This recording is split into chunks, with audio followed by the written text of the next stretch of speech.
ಕಾರ್ಯಕ್ರಮ ರಾಜ್ಯಾದ್ಯಂತ ಬಹಳ ಯಶಸ್ವಿಯಾಗಿ ಸಾಗ್ತಾ ಇದೆ.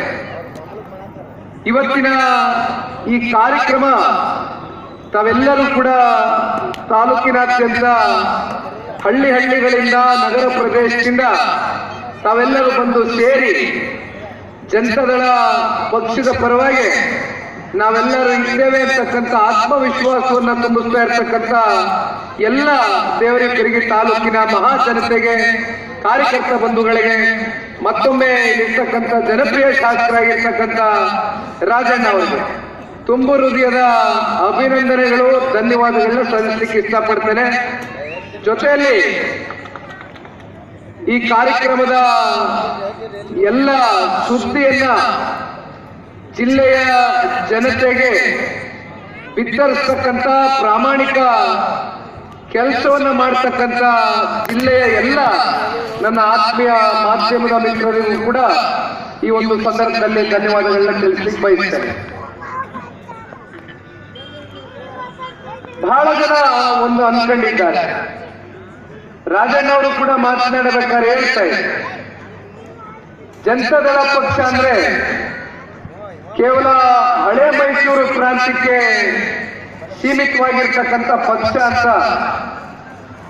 ತಪ್ಪು ಪರಿಕಲ್ಪನೆಯನ್ನ ಕೆಲವೊಂದಷ್ಟು ವ್ಯಕ್ತಿಗಳು ಸಾರ್ವಜನಿಕ ವಲಯದಲ್ಲಿ ಇಲ್ಲಿವರೆಗೂ ನಿಮ್ಮ ಮುಂದೆ ಇಟ್ಟಿದ್ದಾರೆ. ಆದರೆ ನಾನೊಂದು ಮಾತನ್ನ ತಿಳಿಸ್ಲಿಕ್ಕೆ ಬಯಸ್ತೇನೆ.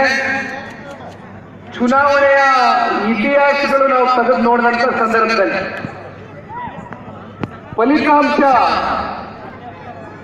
ಯಾವಾಗ ಜನತಾದಳ ಪಕ್ಷಕ್ಕೆ 37, 40, 28, ಈಗ 19 ಸ್ಥಾನಗಳನ್ನ ಈ ಚುನಾವಣೆಯಲ್ಲಿ ಪಡೆದಿರ್ತಕ್ಕಂಥದ್ದನ್ನ ನಾವು ನೋಡಿದಾಗ ಹಳೆ ಮೈಸೂರು ಪ್ರಾಂತ್ಯದಲ್ಲಿ ಎಷ್ಟು ಸ್ಥಾನವನ್ನ ಗಳಿಸಿದ್ದೇವೋ ಅಷ್ಟೇ ಸ್ಥಾನ ಕಲ್ಯಾಣ ಕರ್ನಾಟಕ ಹಾಗೂ ಕಿತ್ತೂರು ಕರ್ನಾಟಕ ಭಾಗದಲ್ಲಿ 40% 50% ಶಾಸಕರನ್ನ ನೀವೆಲ್ಲರೂ ಕೂಡ ನಮಗೆ ಆಶೀರ್ವಾದ ಮಾಡಿ ಜನತಾದಳ ಪಕ್ಷಕ್ಕೆ ಒಂದು ಬೆಂಬಲವಾಗಿ ನಿಂತಿದ್ದೀರಿ.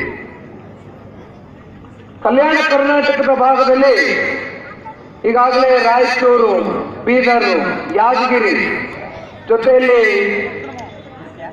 ಕಲಬುರಗಿ, ಈ ರೀತಿ ಅನೇಕ ಜಿಲ್ಲೆಗಳಿಗೆ ಈಗಾಗಲೇ ಮೊದಲನೇ ಹಂತದ ಈ ಕಾರ್ಯಕ್ರಮದ ಹಿನ್ನೆಲೆಯಲ್ಲಿ ಭೇಟಿಯನ್ನ ಕೊಟ್ಟಿದ್ದೇವೆ. ಇವತ್ತು ವಿಶೇಷವಾಗಿ ಕಿತ್ತೂರು ಕರ್ನಾಟಕದ ವಿಜಯಪುರ ಜಿಲ್ಲೆಗೆ ಒಟ್ಟಿಗೆ ಬಂದು ನಿಂತಿದ್ದೇವೆ. ನಾನು ಒಂದು ಮಾತನ್ನ ಈ ಸಂದರ್ಭದಲ್ಲಿ ನಮ್ಮ ಪಕ್ಷದ ಕಾರ್ಯಕರ್ತ ಬಂಧುಗಳಲ್ಲಿ ಇರ್ತಕ್ಕಂಥ